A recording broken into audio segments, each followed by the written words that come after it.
Welcome to the very first show of 2026 with a guest, Patrick Boylan. Um, the very first show this year. Tonight's topic theme is this. It is simply music is medicine for our souls. Uh, if you're new to this podcast, Life is About More Than Living on YouTube, on Facebook, uh, or where you may be catching it on LinkedIn. I do ask that you please go to Spotify and become a subscriber on Spotify. It will not only help me to monetize this show at a different level, it would also help me to grow my audience base in the sense of people who truly support the show financially, as well as spreading the word about it, so that we as a community can grow together. So go to Spotify, Life is About More Than Living, and become a subscriber. Or go to Apple Podcasts and become a subscriber. Or Google Play and become a subscriber. This year, I'm really asking everybody, please do subscribe and definitely subscribe to YouTube. Uh, Life is About More Than Living, a podcast. This show is also supported by my book publication, sales of my book, should I say, Split Souls of Transition. That being said, let's dive into music is medicine for our souls. Patrick Boylan. Hi, Patrick. Welcome. Co-founder of MuseFlow. Wow. Few topics we're going to cover with Patrick this evening are these, besides his bio, which I'll let his own personal bio, brief bio.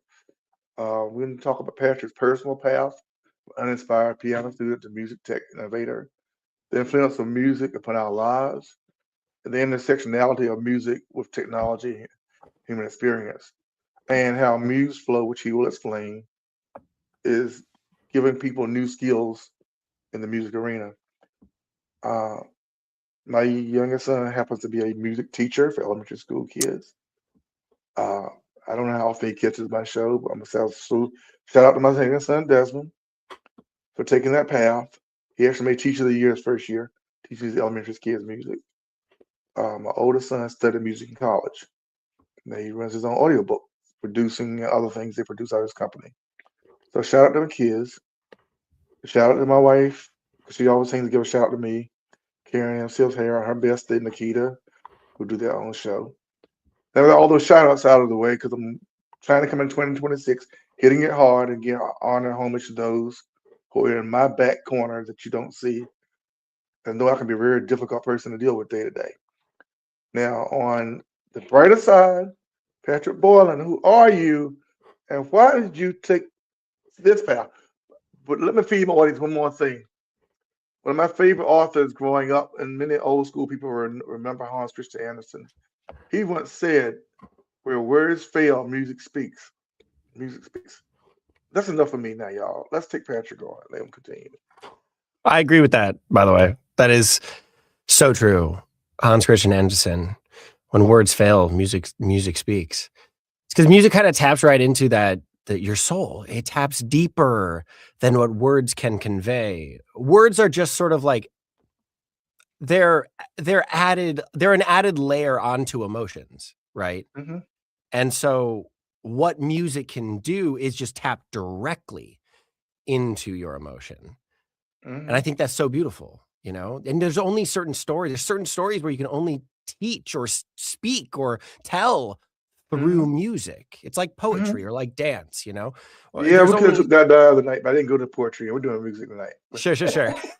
Either way, it's like a specific type of language, Yeah, it's like if there are generations that have been reared on Star Wars and its theme and its music to something's connected to Star Wars or Star Trek when you hear the music. Yeah. It's gonna take you to a place that you didn't think would be for sci-fi. Put it like Right. that. Yeah. Yeah.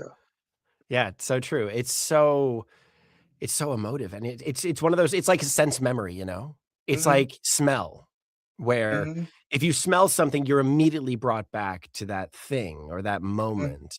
that you remember that smell. And it's the same thing with music, you know, the themes. John Williams is so brilliant in that regard. You know, he wrote the Star Wars theme. He wrote the Jurassic Park theme. We know the theme so incredibly well because he wrote it so perfectly for that movie. I think it's brilliant.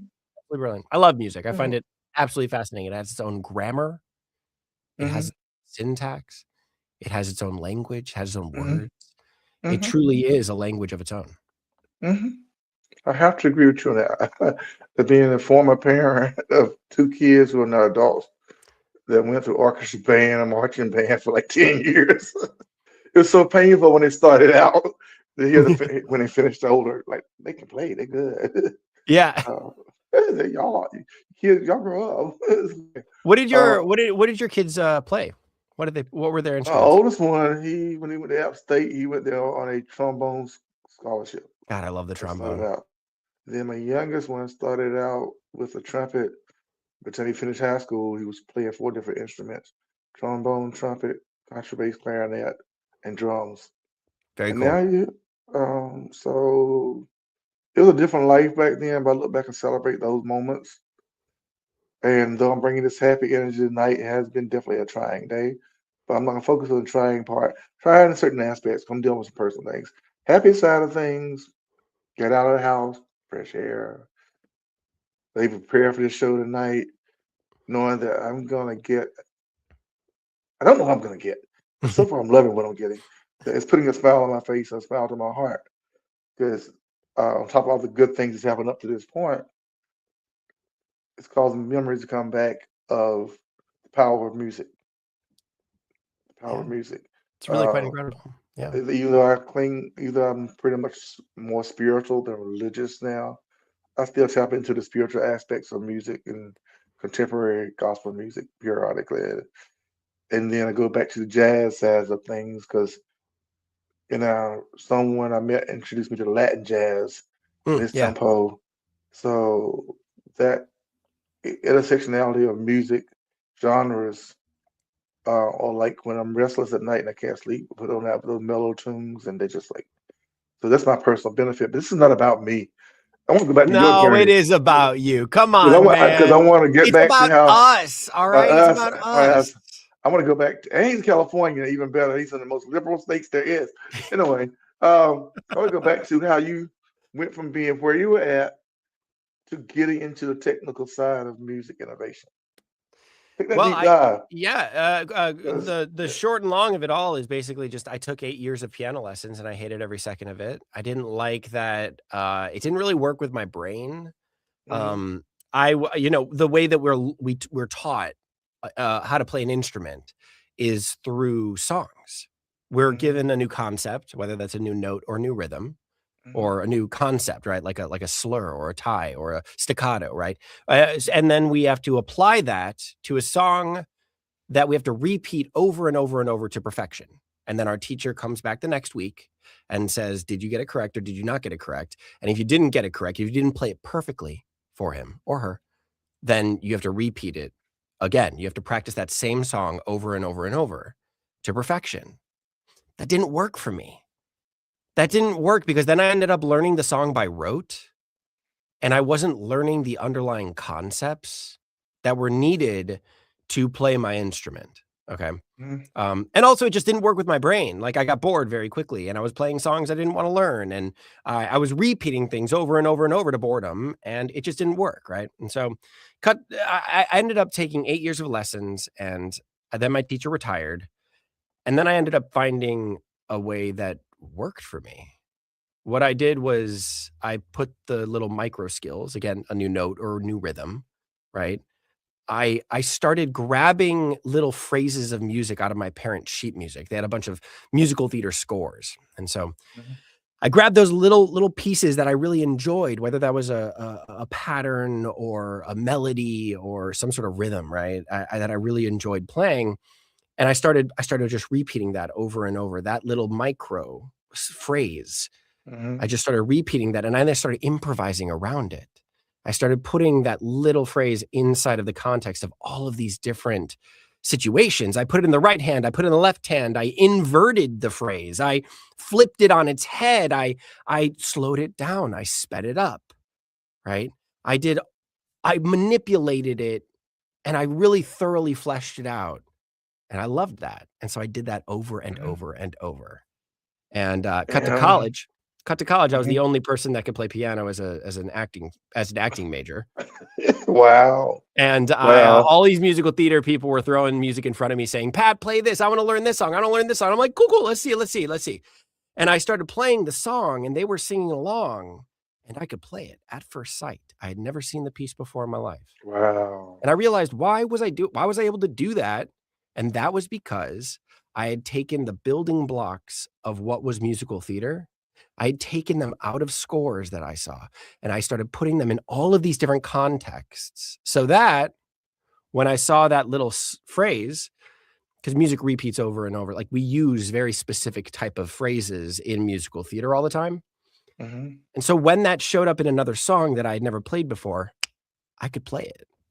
And it's Wow. just different patterns, different types and different phrases that are pretty much the same building blocks, just used in different ways. Mhm. And so then, I moved out to LA. I was an actor for a while, and then I got pretty discouraged by that after 5 years. And my wife was like, "Why don't you go play piano for a living? You've been doing it your entire life." And Mhm. so I started looking for piano gigs, and I got them. I Mhm. was really honored to be able to actually get them. And now I play at 2 different restaurants here in Los Angeles as background jazz, just sitting Mm. there in their bar, playing for 4 hours. I get food, I get drinks, and I get an hourly rate plus tips. Wow. And then I have a piano bar that I play at here in LA as well. And so that's how I make my living. And one day I was bored and I was like, well, you know what? If this worked for me, this different way of learning, maybe it might work for others. So I started thinking about how I can make that into an app. And Mhm. I brought this idea of MuseFlow. I brought it over to my friend who's a music teacher. And I was like, "What do you think about this? This is basically based off of the way that I taught myself how to play piano." And he was like, "Dude, I've been thinking about the same thing."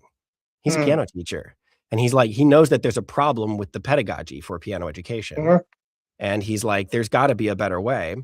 And so we Mhm. started developing the idea and then we developed it and we brought in some extra software engineers that we knew, just friends of friends, and brought them the idea and said like, "Hey, what do you think?" And they said, this is a great idea. Let's build it." And now we've built it and people love it. And we're honored. We're utterly honored.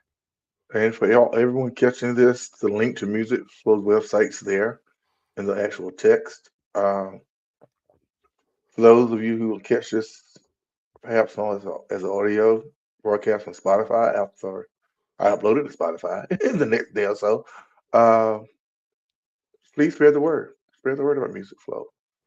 Music Flow, excuse me. And I've checked out the website, checked out the company, what he's saying, his background. It's like I'm just still in awe because as he was speaking, um, maybe that's my oldest. He's gonna tell maybe a slightly different version of this. Should he hear it and call his dad up and have a conversation about it? Uh, when he arrived at App State, because he had worked in a small studio here in Greensboro while in high school, get the opportunity to work in a small studio, recording studio. He was already in the engineering side almost a year or two ahead of students who were at college because he did hands-on while in high school. Nice. That's great. So he ran into the right person who offered him opportunity. His parents who said yes, and he got to jump on some things. But those are the old days of carrying floppy disk and that type of stuff around. Oh, wow. Yeah. Yeah, and I didn't know what a music beat was, but I suggested carry some of your beats around with you if you're going to do this at a barber shop, and that led to the gig in the studio, which led to him getting to college. He kind of had an edge on some things, like you just said, just through that power of connection and finding that thing that works for you. Uh, I would say that too, since I decided to add my tagline to the show for the first time this year. No matter what happens, I win. I often forget that that's not only my tagline; it's my slogan. Uh, because this individual here, Patrick, hey, he's gonna lead me. Son, if you out there listening, I'm gonna probably invite you to be on my podcast before the year's over. because I talk a lot about you and what you've done also for me with my publication of my book. Uh, this is just another example. This gentleman here is just another example. Patrick is another example of many who are out there recreating what works not only for them but for someone else. Now, there's some technology involved with this MuseFlow. Can you take a moment to break it down in a language that any of us can understand? Yeah, of course. The way that I taught myself how to play was taking the bite-sized pieces and then putting it inside of an improvisation. Okay. What we do in MuseFlow, because we can't really teach through improvisation, we could, but you need to know the context of what you're playing to be able to do that. So instead, we're teaching you the building blocks of how to play your instrument. But instead of giving you an improvisation to play, we're giving you music you've never seen before that never repeats. It's called sight reading, the act of reading music at first sight. Okay. So we give you a new note or new rhythm, and then we say, here's music you've never seen before that never repeats at your skill level. Very important, right? We're not pushing you outside your comfort zone. We're doing it just a little bit, right? By adding a new concept that you don't know. So we give you that new concept in an interactive tutorial. We have you play it very quickly, and then we get you into sight reading, okay? And that music, again, is very much at your difficulty level. So you're playing that new note or that new rhythm inside the context of what you already know. We've gamified it. So you have to get 4 phrases of music, which are 4 bars each, 4 measures each. 1, 2, 3, 4, 2, 2, 3, 4, 3, 2, 3, 4, 4, 2, 3, 4. That's a phrase. And then you got to get 4 of those in a row at 95% accuracy at the gold tempo or the gold pace of the level. If you can play it successfully, 4 phrases in a row at the gold tempo at 95% accuracy, in our opinion, you have successfully mastered that new skill. We're not looking for perfection here. Perfection kills creativity. We already know that. And so we're not asking for perfection. We're asking for proficiency. We're asking for fluency. And then once you've fluently played that new skill in the context of what you already know, songs then get unlocked. So we're adding a new step before you apply that new skill to songs. That's key here. Because again, if you just learn the songs right off the bat that exercise the new skill, you're simply learning those songs by rote. You're not necessarily learning the new skill. You're learning the song. You're not learning the skill. Okay. And so what we see throughout pedagogy and curricula for music education, we just see people starting to learn more and more complicated songs and not really learning the fundamentals, unfortunately. They can't take what they've learned in that song and apply it to another song. It's very difficult to do that when you only learn one song that explores that new concept, right? So we're giving you an infinite amount of sheet music that never repeats at a very specific difficulty level that exercises that new note or new rhythm that we're giving you. And then you can apply that to songs. So we're basically just increasing your proficiency before you get to songs. That's the goal with MuseFlow. Okay. So we're closing that gap, right?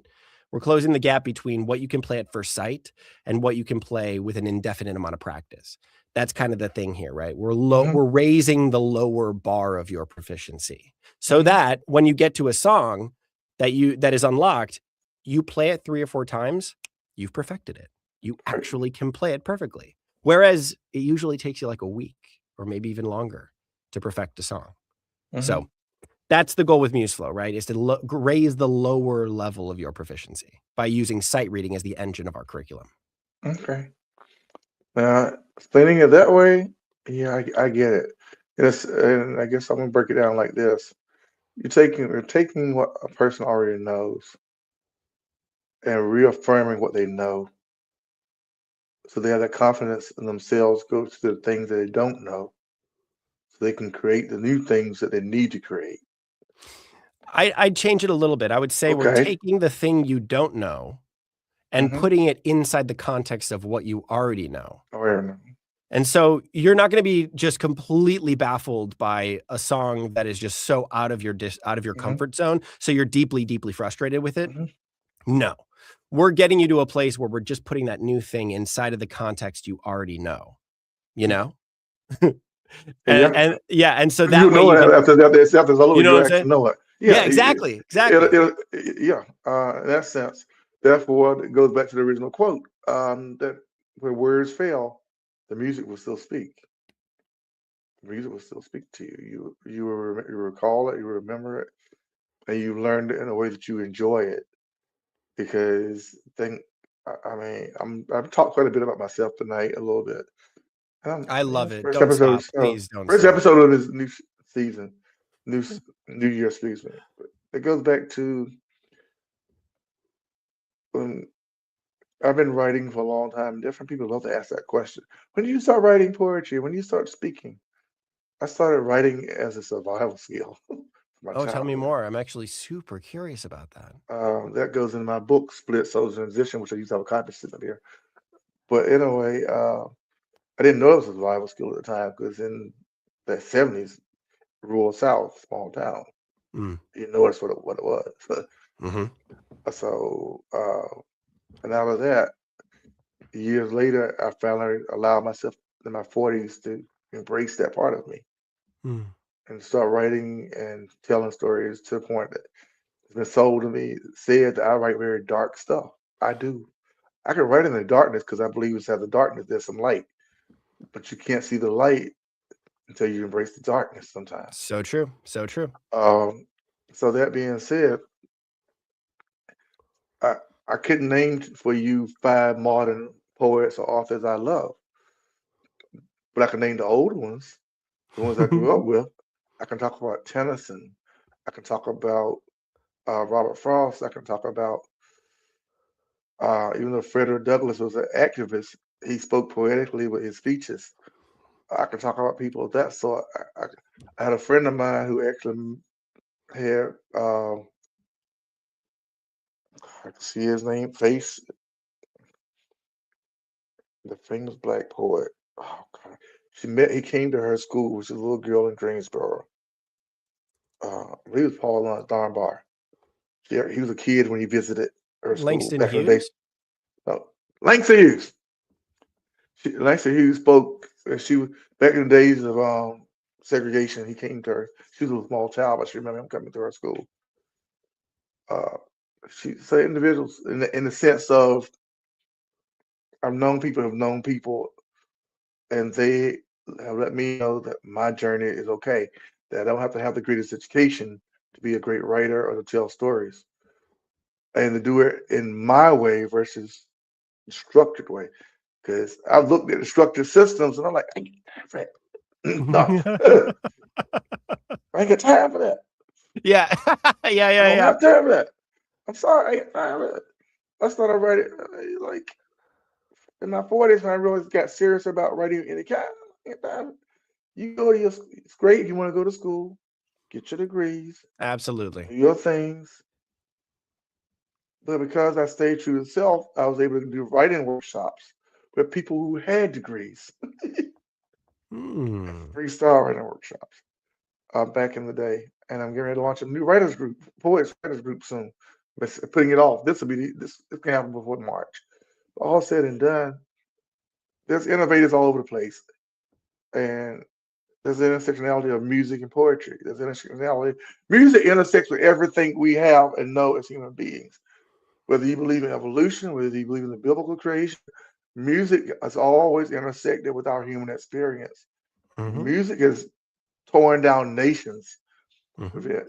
Music has disrupted the flow of people's lives. And people march to it's hard to move without it. Yeah. Yeah. I'm trying. God, got off script. Let me be a better No, I host love tonight. it. I Go love back. it. Music really uh, cuts to the core, doesn't it? It's the thing yeah. that bridges the gap in so many ways. It brings people together. Mhm, It describes everything from war to nature. mhm, Like, music is gorgeous in that regard. Like, one of my favorite clarinet solos is a direct translation. I played clarinet back in high school, and okay. it was a direct interpretation, musical interpretation of bird calls. Mhm. beautiful, absolutely beautiful. But you also get war songs, you get protest songs, you Yeah. get so many different types of songs. Music and lyrics is simply music underscoring poetry. Hmm.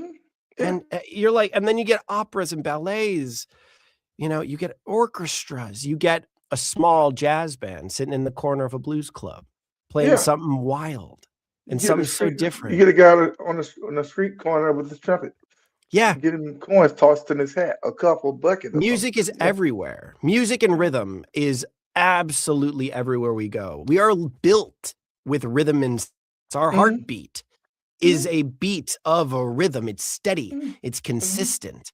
Rhythm is so ingrained in who we are. Same with melody. We speak in lilts. Hmm. We speak in tones. Because there's nothing worse than a monotone speaker. Anyway, uh, those who put you to sleep every time. No kidding. Good. But then the other side of that, though, everyone has. I think everyone has the favorite teacher story, so to speak. Uh, I've got certain teachers I remember now at the age of 63, uh, and I've been privileged to have adults come up to me and speak to me where I once volunteered in their school, and they were a Oh, kid, and I'm like, "Who are wow. you?" Like, "Who are you? Who are you?" But I was in your you son's. impacted them, right? I didn't realize I was. I was just being a parent who volunteered in the classroom, which is rare for a man. A lot of women used to be rare for a man. May not be rare so much nowadays, but at the time it was rare. You said, "Oh God, you're not Yeah. out for the football team. You're not out for the basketball team. Right, right. You in the classroom. Yeah. My dad was one of You those people. you're doing them. You're monitoring the classroom, doing testing. You're helping somebody read. I love it. I It's love it. like, yeah, one of those people. Uh, and showing up for countless music concerts because the kids that was in music. That's beautiful, Alfred. Yeah, but through it all, in it all, we all have stories. And this Mhm. podcast was about stories, and that's why I'm like, when did another dive into Patrick's bio, like uh, it's an easy one. It's not dealing with mental health. It's not dealing with childhood trauma. It's not dealing with life skills. In that sense, it's not dealing with the other side of life is about more than living, which is the name of this podcast. Was that at one time was about to be changed, but I was doing a driving gig, and my client said, "Don't change it." Uh, Now I go back to this thing again as we get more people chiming in. I have a few YouTube regulars that used to catch it. They ain't popped up in the comment box yet, but that's cool. Um, they're catching the replay. But it goes back to that thing. Everything you described, music is the thing, and there's certain music types of music that irritate me to the heart unless I'm ready for that music to be played. But I'm sure I'm not the only one like that. Oh, no. Uh, Now we are going to be attending uh, a show. It's interesting how they do it. I didn't know it was a show such as this. Through the Arts Council, which we're part of, my wife and I members of, I was able to win free tickets to the Final Destination show with music show that's traveling in Oh. our area. Yeah, I forget the name of the actual show, but it's a theme song for theme music for Final Destination. So I'm hoping they don't show any of those scenes in the background while the orchestra is playing it, because she's gonna freak out. She's never seen the movie Final Destination movie, but it's at the Tanger Center, which I think holds 5,000 people. But we want free tickets Hey, to, but congratulations. through the Arts Council. It's touring. It's coming to Greensboro, so we got tickets 28 Greensboro, and I never thought about that music for Final Destination, how powerful and Yeah. impactful the music was. Talk about increasing the tension over the long term, right? Over the Yeah, course of like 5, 6, 7, maybe even 15, 20 minutes. You got to yeah, increase the tension slowly but mhm, surely. yeah. Yeah, and yeah, I just find that fascinating to have to Yeah, like they're doing the tour is coming here, and we will be in attendance for one of the nights to that That'll be fun. production. Yeah, I'm imagining. I'm trying to bring myself to go watch the movie and actually pay attention to the music in the background. Yeah, yeah. It's one of those things that's like I love a good composer who's able to affect you without Mhm. you truly noticing. Yeah. You know? Like, they are supposed to underscore, literally, that's what it's called the Mhm. score, Mhm. right? So you're supposed to underscore the moment, and so we're not supposed to be like, "Damn, I loved that music. That was brilliant. Yeah. That was such good music." No, no, no, no, no. We're supposed to be like, "Wow, I loved the story. Wow, I loved that moment," but we weren't Mhm. necessarily I don't as a composer, you don't want them to say, "That song was brilliant."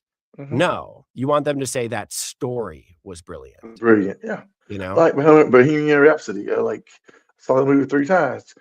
I loved the music, but once I saw the movie version of the story, the music took a whole new meaning. Oh, It cool. was what drove me back to watching videos of Queen in concert, and Yeah. then the music took it to another level of like, dang, this is what I was actually listening to. This was the behind the scenes story of this individual Mhm. who performed so greatly, even with Prince on the other side of the spectrum, and his endless amount of talent that I never get a chance to see him live. But Freddie, what a shame. Lost a yeah, beautiful talent. yeah, but the music behind the words could still resonate with you without the words ever being spoken. Yeah. Yeah, Yeah, yeah, that kind of yeah. stuff. I love Uh, that stuff because you can always ask yourself, like, okay, wait, there's a song, I don't know, I'm just gonna make this up, right? A song called Frolic Through the Forest. mhm, Okay. And it goes do, do, do, do, mhm, do, mhm. right? And how does that sound like frolicking? Does that sound like frolicking to you? Because to me, it sounds No, like frolicking. To me, I'm like, I kinda like hopping, right? I like a little right, frolic, right? right. I like a little bounce when I'm going, Mhm, right? And I'm like, that makes so much sense. If a song is written like that, you're clearly meant to feel like you are frolicking through the forest mhm, as you're listening to the song, you know? I find that brilliant, and there's so many times when I listen to an opera or I go see an opera or go see ballet, and I don't necessarily know what is happening because it's spoken in a different language, but I can feel what's mhm. happening, and Yeah, I know what they're doing. I can see the relationships because the music is so apparent that these people are in conflict, and so the yeah. music is a direct representation of that conflict. See, that's where I think I got thrown a curve. We had the opportunity to see the hip hop Nutcracker, Oh, no way! How was that? and Be I honest, was I wanna hear your thoughts. I What'd you was think? waiting for. I had created this image in my mind of people speaking the parts, and there was Oh, no speaking at no, all. it's a ballet. Yeah. Right, but I was saying, like, some point, someone gonna say something other than the DJ spinning the music on the side, intertwining with the music, and I'm like, uh, and doing intermi and then they had an intermission, and I'm like, "Yes, how was it?" It was everything that you have described up the impact of music. The ballet part was great, the hip hop movements were great, but the music hit differently, and knowing the only real actor in it was the DJ off to the side, Cool. mixing and spinning the music in line with the orchestra part playing the music. Oh, cool. So Cool. it was just that all encompassing thing that kept the energy going. Yeah, that's So how really was cool. it? Yeah, it was. And then But you had had this, like, opportunity. idea built up in your head Yeah, that I'm like there was they gonna be modernize talking. this. They're gonna change something. They gonna be like, but it was true to the theme of the Nutcracker, only modern in the sense of the costuming and the DJ on the side and the music. I could see. Did they modernize the dance? They modernized the Yeah, dancing, yeah, right? they had was modernized. Everything was modernized. Okay, The cool. whole it was just it's something I suggest anyone that hasn't seen it, get it on tour and see it. Uh, it's similar impact with another one that I had a different aspect. See, black violins. I was like, wow, But the one that really threw a curve was seeing Wicked Oh on yeah, stage. That yeah. threw a curve. We get a lot of touring groups versions of these shows here. Okay, It, yeah. that really threw a curve to the point of when the movies came out, I was prepared for the movie because I'm like, I get it, but they left part of the story untold. So you'll see it. And then that kind of thing. Did Going they? back to the power. I'm really curious. So you saw the stage version of Wicked, right? And Mhm. you say throwing you a curve. What do you mean by that? Do you mean it was It, good or it was bad? it threw me a curve in a sense. I knew that the stage version wasn't the complete story. That's why the movie came out this year with the final ending of it. Uh, Supposedly, Wicked 2, No, the one that just got released. Wicked 1 and 2, the movies Right. were the full stage play. Well, they broke it down in parts. Yeah, the stage play didn't end with her like the movie did in part 2. It was basically Wicked 1. You follow what I'm saying? It Not didn't really. end with the Wicked Witch, as her name, her going off and meeting the guy at the end, and they Oh, no, no, no. reconnect. Yeah. Okay. All right. You're right. It, That yeah, little moment. Yeah, that that was a moment was tag only at the end. Yeah. that movie moment happened in the movies, but Yeah. the overall theme of how they took the music and wove the music to all of this, bring it right back to its beginning. I'm like, like for real? Uh, yeah, and to pull it off. Well, the city of Greensboro, which is the largest city to us right now, where I live at now, it's a fairly liberal city, so it pulled it off. That's all. It's the birthplace of. It's credited to being one of the key points of the civil rights movement. Nice. Uh, Yeah. you want to go back to what ICE did in the early days before they get all this extra funding. And I haven't been in the Civil Rights Museum lately, but it was reported that they went in and removed the counter out of the museum with the sitting happened. Really? Yeah, I had to pull up You Wiki removed the research counter. Oh my the gosh. counter where they sit at. Yeah. Yeah, because they were deemed being whatever this administration deemed as being when they've been started removing artifacts from different places in the early days of last year. You recall Trump them. I'm not going political, but how certain things related to certain history, Black history, they were covering up, Yeah. rewriting, or revisionist, that kind of Yeah. thing. Yeah. What a shame. But Yeah. no, the good thing is you can erase and remove and change artifacts, but you can't change the history. You can't change the music associated with the history and this music with everything that's ever happened in this country. Even the music that may have driven people to a certain political stance. I prefer. I'm gonna play off the old phrase. You're on the right side of history. A certain music drowns out other types of music. I love that. You know Yeah, you're on that's the right side. Of history. beautiful. You're on the right side of history because you can't erase certain things when they sound louder. I'm guessing whatever reason I'm feeling kind of poetic tonight. You can get lost in the rain, but you cannot ignore the thunder. Yeah. Yeah. And the music is the thunder. The music will speak. Uh, the music will speak. Um, and there in the show tonight. Wow, this is crazy what this year turns into being as far as the show goes, because it's really coming out the gate on a positive spin. Hey, you said you Uh, weren't gonna hold back, right? yeah, I gotta go there today. I gotta go there. I gotta stay on Gotta go track there too. this year. 2026. No holding back. No, gotta go there. Because this is unique. I need to get paid for this. I need to get paid for this. Uh, but yeah. Mm. Hey, we done spent about 40 minutes, 5 minutes already this quickly. Uh, Yeah. anyway, trying to think. I'm here for your year, man. I really am. I'm here for the Yeah, year. Don't I'm gonna hold have to back. get. I'm gonna have to get you back up here. I'm gonna have to get you back up. I'm gonna have to get you back up here. There's been a couple people already been trying to get back from last year. I'm wearing a T-shirt. I told him I'll give him a shout out. This first show I've worn a shirt on. I think. I gotta give my man a shout out. this shirt was given to me. That I want to give my first guest in this format. Wingsforheroes.org, Labine. Not taking away from Patrick, what Patrick's doing, but I'm wearing his shirt because he was not only a 9/11 survivor, he was one of the Twin Towers when it collapsed. Oh, He was a wow. naturalized American who went off to serve in the war, who came back to found a nonprofit organization, Wings for Heroes. Now he lives in Turkey, and he takes vets from all United States veterans and flies them to Turkey like a Make-A-Wish type deal. It helps them, gives them some dreams. Like I've seen on his website, this website, you will see some who are missing a leg, but they're parasailing. He does that kind of stuff for veterans.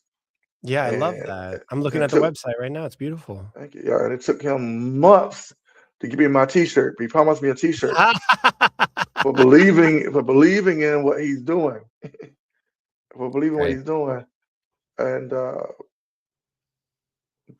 was the kind of energy that I want to carry over into this as well. I continue to carry because there are so many stories that one way or another connect to music. And there's so many ways that people connect with other people. Uh, you went to his website. I do ask that you hit him up, check him out, because there's stories there. I know you're not a storyteller, you're a musician, but I can't, Musicians are I don't. storytellers.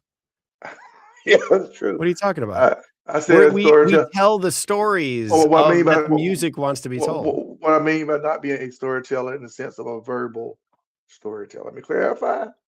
The Sure. guys that write poetry out and those that do that kind of stuff. Yeah, yeah, yeah. Because That's true. let me clarify that part because that's one of my things I've yet to do. I've yet to write a poem and have it read a poem with background music in it. Now Oh, that would be good. I've been tempted to do it because at some point, but I've not done it yet. I ain't saying it might be the year because I've met some great musicians at some of these open mics I've been attending last year. And it'd be easy to hey, Do a little collaboration. yeah, just take a look at this poem, and when I get ready to read it, just improvise with something. I met some cool people this year, especially guitarists. Oh God, guitarists are just on the world of their own. Because I'm looking at like, yeah, 4 or 5 little strings, and all that sound is coming out of those little strings. I'm like, Yeah. Yeah, 6 strings, but yeah, they got, the frets. They have yeah, the 5 other fingers that they can press yeah, down, and so you can yeah. I was have just saying how they do that. It's just amazing to me. When I look at a it's piano, so yeah. when I look at pianos, y'all got all those keys, and I'm like, yeah, Yeah. yeah. These people are like, I'm like, wow. I know. Uh, One of my favorites is he's a mandolinist. He plays the okay. mandolin. Uh-huh. And that is pretty sure I think it's only 4 strings. Yeah. Yeah. Just double Yeah. check. Mandolin string count, I think it's only, 3 or uh, 4. it's 4 strings, but they're doubled.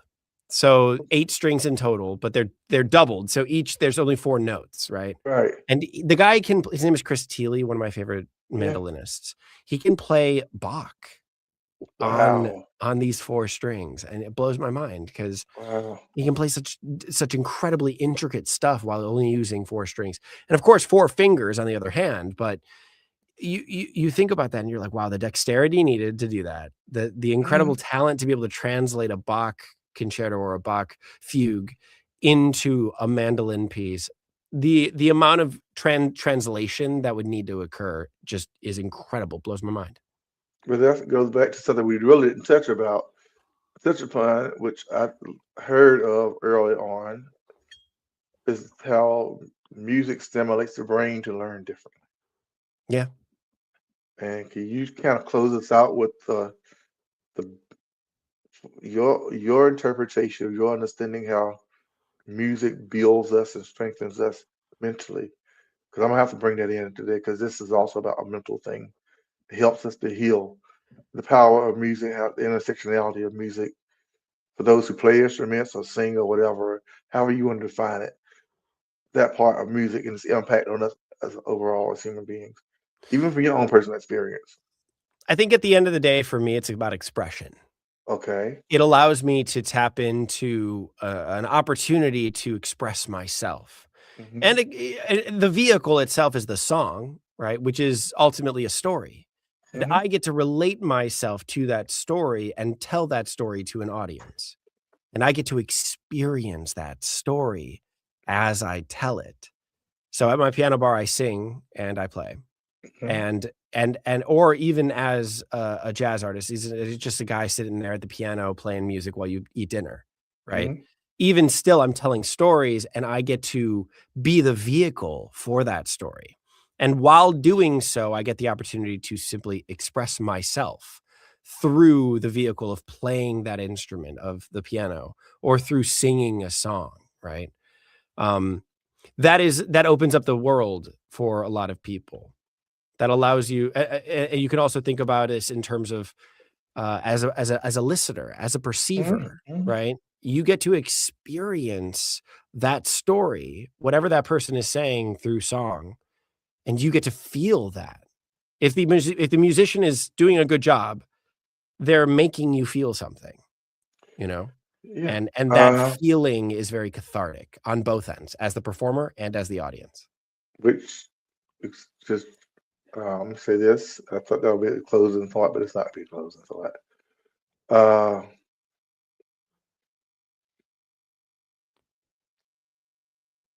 for anyone who has caught this episode this evening